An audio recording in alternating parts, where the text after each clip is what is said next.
Hi everybody, आप सभी का अपने ऑनलाइन प्लेटफॉर्म जीएस कर्मयोगी में बहुत बहुत स्वागत है। तो हमने अपनी पिछली क्लास जहाँ पे रोकी थी वहीं से फिर कंटिन्यू करते हैं और अपनी इस क्लास में आज हम पढ़ेंगे उत्तर प्रदेश सिंचाई। तो उत्तर प्रदेश की सिंचाई से संबंधित उत्तर प्रदेश की प्रमुख नहर की बात करेंगे, उत्तर प्रदेश की प्रमुख नहर परियोजनाओं की बात करेंगे, उत्तर प्रदेश की संयुक्त नहर परियोजनाओं की बात करेंगे हम, और यहाँ पे पेयजल परियोजनाओं की बात करेंगे, और उत्तर प्रदेश में सिंचाई के लिए किस किस साधनों का प्रयोग किया जाता है और किस संसाधन का प्रयोग सबसे ज्यादा किया जाता है। आज हम अपनी इस क्लास में इसका बात करेंगे। तो उससे पहले हम बता देते हैं कि जो एक आपकी यूपी होमगार्ड के लिए क्लास चल रही है बिल्कुल फ्री चल रही है, इसके लिए कोई शुल्क नहीं लिया जा रहा है। तो इसलिए आप सभी लोग ज्यादा से ज्यादा इसका फायदा उठाएं और अधिक से अधिक लोगों के पास शेयर करें ताकि अधिक से अधिक लोगों को फायदा मिल सके। यूपी होमगार्ड का जो सिलेबस है वो कंप्लीट सिलेबस फ्री में हम पूरा कंप्लीट करवाएंगे और 1 फरवरी से हम यूपी पुलिस के लिए पीवाईक्यू फ्री में करवाएंगे और उत्तर प्रदेश होमगार्ड के लिए जो क्विज है टॉप 10 क्विज लेकर आएंगे 1 फरवरी से। फिर हम आपका टाइम ज्यादा ना लेते हुए सीधा टॉपिक पे आते हैं, बात करते हैं। उत्तर प्रदेश जो है कृषि क्षेत्रफल जो है वो सबसे अधिक है। उत्तर प्रदेश में भारत में कृषि राज्यों में एक क्षेत्र अगर सबसे ज्यादा कृषि क्षेत्र अगर सबसे ज्यादा किसी के पास है तो है उत्तर प्रदेश के पास। ठीक है, तो उत्तर प्रदेश के पास जब कृषि क्षेत्र सबसे ज्यादा है तो उत्तर प्रदेश में सिंचाई की उपलब्धता भी तो नहीं है, इतनी सिंचाई उपलब्धता है नहीं, तो हमें सिंचाई की जरूरत पड़ेगी। तो उत्तर प्रदेश में सिंचाई करने के लिए नंबर 1 स्थान पे आता है। और उत्तर प्रदेश में नहरों का विकास सबसे कम हुआ है, सबसे कम नहीं लेकिन नहरों का विकास क्षेत्रफल के अनुसार कम हुआ है। ठीक है, जिस अनुसार क्षेत्रफल के अनुसार खेती की जाती है उस अनुसार अन्य राज्यों की अपेक्षा उत्तर प्रदेश में नहरों का विकास कम हुआ है। तो यहाँ पे सबसे ज्यादा जो कृषि पैदावार की जाती है उसकी सिंचाई के लिए किसी संसाधन की तो जरूरत पड़ेगी। तो उत्तर प्रदेश में सबसे ज्यादा नलकूप की जरूरत पड़ी है। सबसे ज्यादा उत्तर प्रदेश में किसी चीज से सिंचाई की जाती है तो नलकूप से की जाती है, नलकूप जिसको गांव में बोरिंग कहते हैं। ठीक है, और नलकूप के माध्यम से इसी से एक चीज और कनेक्ट कर लेना, यहीं पे हम कनेक्ट करवा दे रहे हैं, पिछली क्लास में बताएं लेकिन फिर भी बता दे रहे हैं। उत्तर प्रदेश सिंचाई में नंबर 1 पे है, क्षेत्रफल में नंबर 1। तो खाद्यान्न, टोटल जो खाद्यान्न उत्पादन है उत्तर प्रदेश का, जो भारत का संपूर्ण खाद्यान्न उत्पादन है उसमें उत्तर प्रदेश प्रथम स्थान पर है। सभी राज्यों के को देखा जाए तो टोटल जो खाद्यान्न उत्पादन होता है उसमें उत्तर प्रदेश प्रथम स्थान पे है। ये बहुत इंपॉर्टेंट फैक्ट है, याद कर लेना आप सभी लोग। फिर आइए हम जानते हैं उत्तर प्रदेश के प्रमुख संसाधन कौन से हैं जिनको सिंचाई के लिए उपयोग किया जाता है। तो सबसे ज्यादा नलकूप है, फिर नहरें हैं, कुएं हैं, तालाब है, झील है एवं पोखर है। ठीक है, उत्तर प्रदेश सिंचाई का प्रथम कार्यालय जो है कब खोला गया था? ब्रिटिशों के द्वारा या अंग्रेज सरकार के द्वारा 1823 में, यानी कि 1823 में सहारनपुर में खोला गया था। कहां पे? सहारनपुर, उत्तर प्रदेश का। ये उत्तर प्रदेश के सिंचाई विभाग के बारे में हम बात कर रहे हैं, न कि भारत से संबंधित। फिर एक चीज और यहां पे कनेक्ट कर लेते हैं, जो नलकूप है वो प्रतिशत के अनुसार हम बात करेंगे। उत्तर प्रदेश में सिंचाई संबंधित प्रमुख आंकड़े, ठीक है, अगर सिंचाई संबंधित प्रमुख आंकड़े देखा जाए तो प्रतिशतवार वितरण जो किया गया है, अब हम प्रतिशतवार देख लेते हैं किस संसाधन का कितने प्रतिशत में सिंचाई के क्षेत्र में उपयोग किया जा रहा हो, उसका यूज कर रहे हैं हम, किस संसाधन का कितना ज्यादा यूज कर रहे हैं, तो उसको हम परसेंटेज वार, ये 2019 आंकड़े के अनुसार हम बात कर रहे हैं। जब आप पेपर देने जाना, करंट अफेयर पढ़ना, तो आप उसके अनुसार वो जो करंट अफेयर अपडेटेड देगा उसको भी देख लेना। और हम 2019 आंकड़े के अनुसार बात कर रहे हैं, हमारे पास जो आंकड़ा उपलब्ध है वो 2019 का था तो हम उसी को लेकर आए हैं। अगर नया आंकड़ा आ जाएगा तो आप लोग वहां पे देख लीजिएगा। लेकिन नलकूप प्रथम स्थान, ये क्वेश्चन बहुत इंपॉर्टेंट है, सीधा बनेगा। नलकूप उत्तर प्रदेश में किस संसाधन से सबसे ज्यादा सिंचाई की जाती है? नलकूप से इतनी ज्यादा सिंचाई की जाती है उत्तर प्रदेश में कि हमें लग रहा है कि आंकड़ा अभी 10 साल तक नहीं बदलेगा, क्योंकि इतनी तेजी से कृषि क्षेत्र में कोई भी सरकार हो, मैं किसी की आलोचना नहीं कर रहा हूं, लेकिन कोई भी सरकार हो अब इतना कृषि के क्षेत्र में जितना ध्यान देना चाहिए उतना नहीं दी, शुरू से नहीं दी और ना दे रही है। बस किसान, लेकिन किसान कृषि पे सबसे ज्यादा जनसंख्या निर्भर है। एक योजनाएं आती हैं, नई नई योजनाएं आती हैं, लेकिन जमीनी पटल पे कितनी पहुंचती हैं वो वहां उस योजना का जब आंकड़ा आता है तब पता चलता है। ठीक है।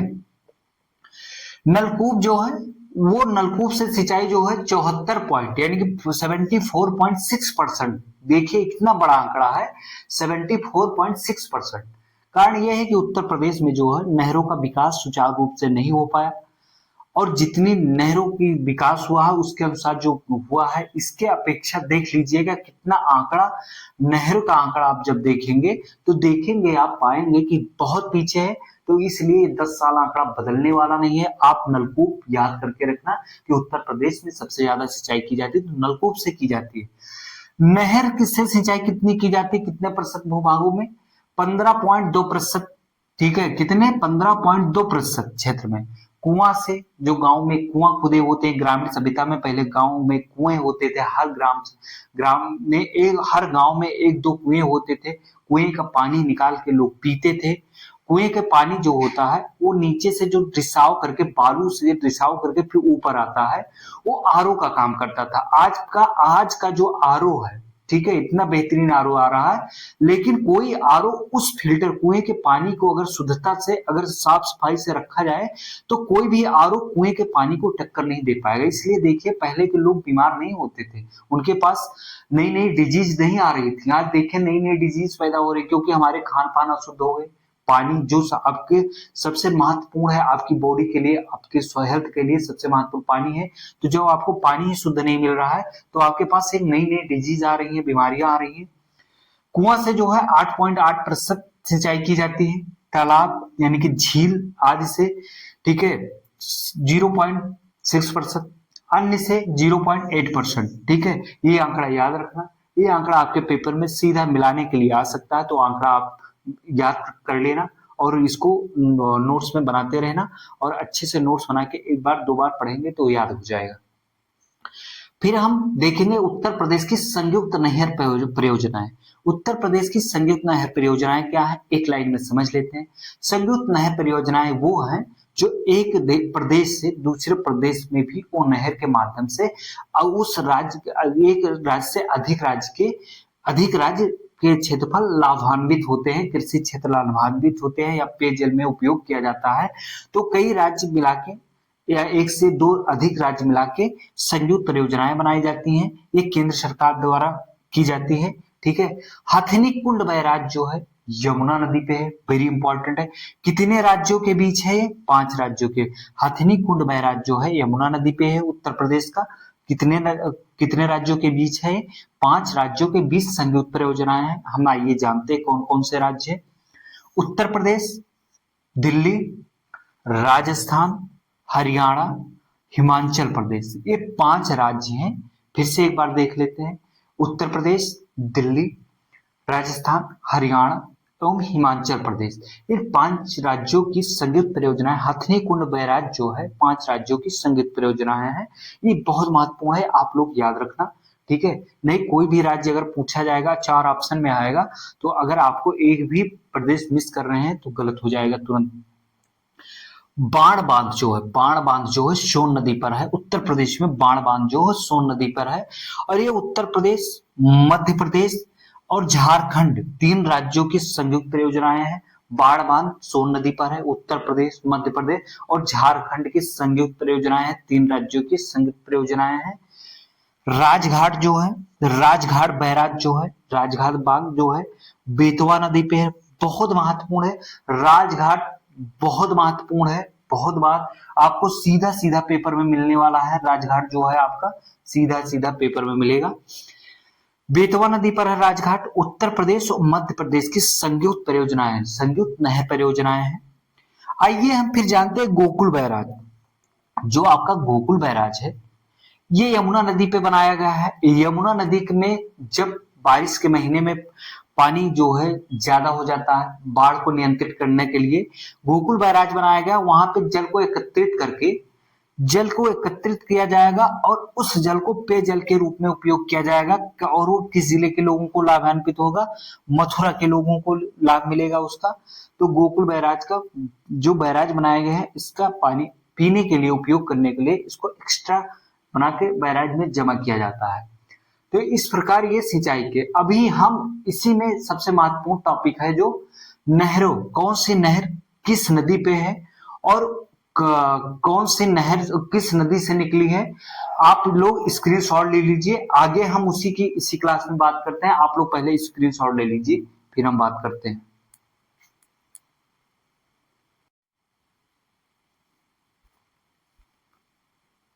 आप सभी लोगों ने स्क्रीनशॉट ले लिया होगा।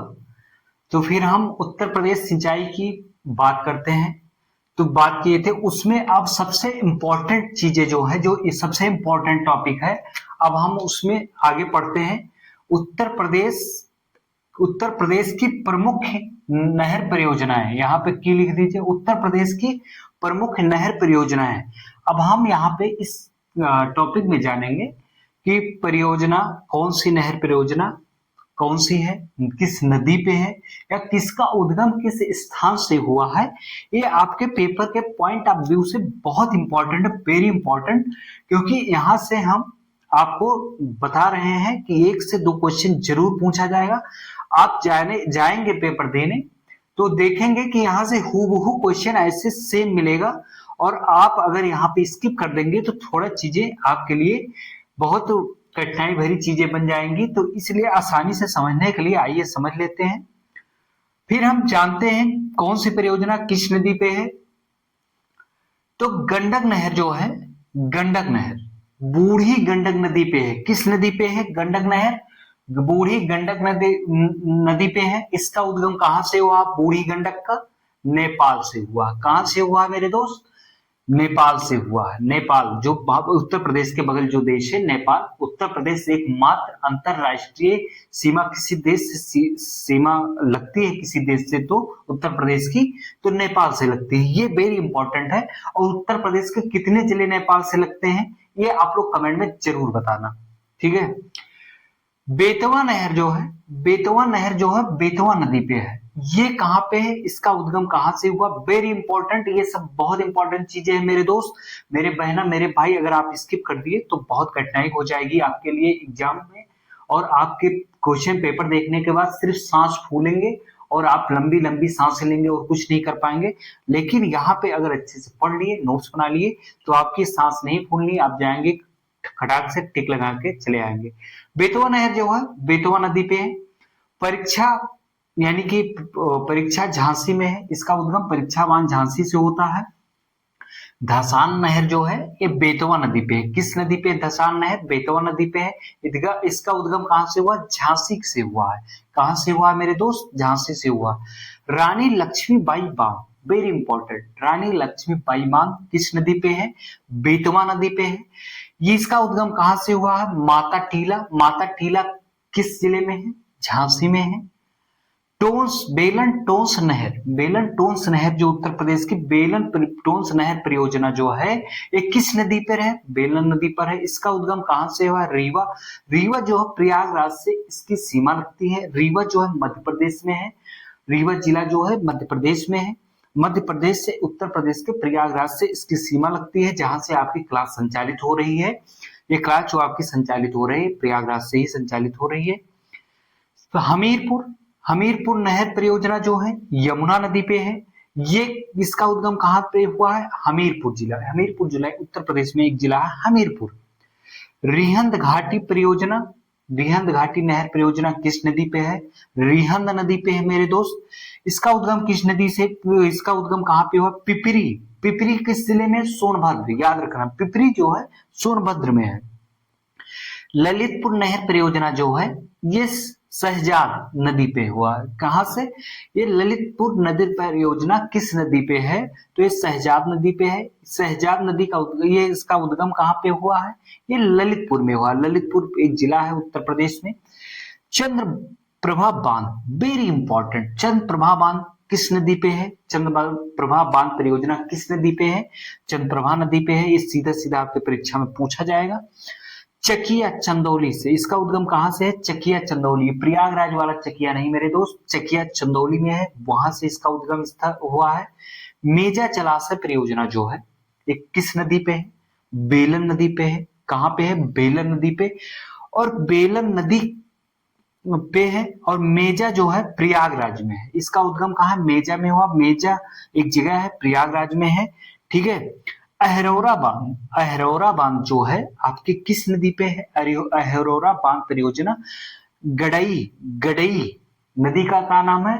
गडई, गडई नदी। ठीक है। ये परियोजना का उद्गम कहां से है? अहरौरा, वाराणसी में है। कहां पे है? भगवान शिव की निवास स्थल वाराणसी। नौगढ़ बांध जो है, ठीक है, नौगढ़ बांध किस नदी पे है? कर्मनासा नदी पे। कहां पे है मेरे दोस्त? कर्मनासा नदी पे है। नौगढ़ कहां पे है? ये का उद्गम कहां? नौगढ़ गाजीपुर से हुआ है। ये नौगढ़ सिद्धार्थनगर वाला नहीं है मेरे दोस्त, ये नौगढ़ जो है ये गाजीपुर वाला है। यहाँ पे बात जो है नगवा बांध, नगवा बांध किस नदी पे है? कर्मनासा नदी पे है। कहां पे है? कर्मनासा नदी पे है। नगवा बांध का जो नगवा बांध परियोजना जो है कर्मनासा नदी पे है। इसका उद्गम कहां से हुआ? नगवा से हुआ है। अर्जुन बांध जो है, अर्जुन बांध जो है वो किस नदी पे है? अर्जुन बांध परियोजना अर्जुन नदी पे है। इसका उद्गम कहां से है? चरखरी, हमीरपुर। चरखरी एक स्थान है जो हमीरपुर जिले में है। आइए फिर हम जानते हैं पूर्वी यमुना नहर। जो पूर्वी यमुना नहर है सबसे पुरानी नहर है। इसका निर्माण 1631 ईस्वी में शाहजहां द्वारा इसकी खुदाई करवाई गई थी। ये यमुना नदी पे है। कहां पे? यमुना नदी पे है। और इसका जीर्णोद्धार किसने किया था? तो ब्रिटिशों ने की थी या अंग्रेजों ने की थी। शारदा नहर जो है वो उत्तर प्रदेश की सबसे लंबी नहर है। इसकी लंबाई कितनी है? 12,368 किलोमीटर है। इसकी लंबाई कितनी है? 12,368 किलोमीटर है। इसका जो निर्माण, इसकी कब निर्मित हुई थी? 1928 में निर्मित हुई थी मेरे दोस्त। कब निर्मित हुई थी? 1928 में निर्मित हुई थी। आगरा नहर जो है, आगरा नहर ये 1874 में निर्मित हुई थी। किस नदी पे है? यमुना नदी पे है। किस नदी पे है? यमुना नदी पे है। पूर्वी गंगा नहर जो है ये हरिद्वार से ये नहर बनाई गई है और ये गंगा नदी पर है। तो इस प्रकार उत्तर प्रदेश के जो प्रमुख यानी कि जो कृषि सिंचाई क्षेत्र हो या किस सिंचाई का कितने प्रतिशत में, या नलकूप, नहर और जलाशय बांध, पहले हम उसको जाने, फिर हम संयुक्त परियोजनाओं को जाने इस क्लास में, फिर हम इस क्लास में अपने उत्तर प्रदेश की प्रमुख नहर परियोजनाओं को जाने, कौन सी नहर परियोजनाएं किस नदी पे है और किसका उद्गम कहां से हुआ है और कौन सी सबसे पुरानी है और कौन सी सबसे लंबी है उत्तर प्रदेश की। तो इस प्रकार हम नहर परियोजनाओं की बात यहाँ पे किए। ये बहुत इंपॉर्टेंट क्लास है। ये क्लास से हम पहले से बता दे रहे हैं आपके पेपर में 1 से 2 क्वेश्चन सीधा सीधा आपको मिलने वाला है। आपकी क्लास थोड़ी सी लंबी होगी। अब कारण ये है कि सिलेबस पूरा कंप्लीट करना है, तो पूरा सिलेबस कंप्लीट करने के लिए हमें थोड़ा सा टाइम बढ़ाना पड़ेगा। और 12-13 मिनट जहां क्लास हो रही थी 15 मिनट, वो 20 से 25 मिनट हो सकती है। तो इसके लिए आपको परेशान नहीं होना। आपको अब एक चीज बहुत इंपॉर्टेंट फिर बता रहे हैं, आपको नोट्स बनाना है। मैं जो पढ़ा रहा हूँ उसका नोट्स बना लीजिएगा। 1 से 2 बार क्लास जरूर देखिएगा मेरे। तो 2 बार क्लास देखेंगे तो आपको सारी चीज रट जाएगी। और नोट्स जब आप बनाएंगे तो नोट्स आपके बड़े काम आने वाला है। जब आपका पेपर कुछ दिन बचेगा, 1 महीना बचेगा, रिवीजन शुरू कर देना। तो उससे 2 बार क्लास लेंगे, 1-2 बार नोट से रिवीजन करेंगे, आपको हर चीजें रट जाएंगी। और मैं यही बता दे रहा हूँ, यूपी होम गार्ड के लिए सबसे बेस्ट फ्री में क्लास है। इससे बेस्ट पूरे यूट्यूब दुनिया में कोई फ्री में इतनी बेहतरीन क्लास नहीं अवेलेबल करा रहा भाई। मैं पूरी क्लास अवेलेबल करा दिया हूँ आप लोगों के लिए, तो इसका फायदा उठाइए। अधिक से अधिक लोगों के पास शेयर करिए, लाइक करिए, सब्सक्राइब करिए और पूरी क्लास कंप्लीट करिए। शुरू से अंत तक बने रहिए। आप सभी लोगों को हम बात शुरू में भी बताएं, फिर बता दे रहे हैं कि 1 फरवरी से यूपी पुलिस पीवाईक्यू हम शुरू करने वाले हैं। उत्तर प्रदेश पुलिस का फॉर्म कंप्लीट होने वाला है और जैसे इसकी ग्रेड कंप्लीट होती है हम 1 फरवरी से तुरंत लेकर आ जाएंगे पीवाईक्यू। पूरा फुल पीवाईक्यू फ्री में कंप्लीट करवाएंगे। सबसे बेहतरीन न्यू तरीके से, नए तरीके से, न्यू अपडेटेड तरीके से पीवाईक्यू कराएंगे, जिस तरीके से आपको अभी तक यूट्यूब दुनिया में नहीं मिला होगा क्लास। इस तरीके से कराएंगे ताकि आपके जो क्वेश्चन है वो डायरेक्ट आपकी क्लास से ही फंस जाएंगे। ठीक है, और इसका भी क्विज, टॉप 10 क्विज लेकर आएंगे यूपी होमगार्ड का। तो इस प्रकार यहाँ पे क्लास कंप्लीट हुई। आप सभी लोग क्लास को शेयर करिएगा, लाइक करिएगा और अधिक से अधिक लोगों को जोड़िए और फायदा उठाइए, पढ़ाई करते रहिए। जय हिंद, धन्यवाद।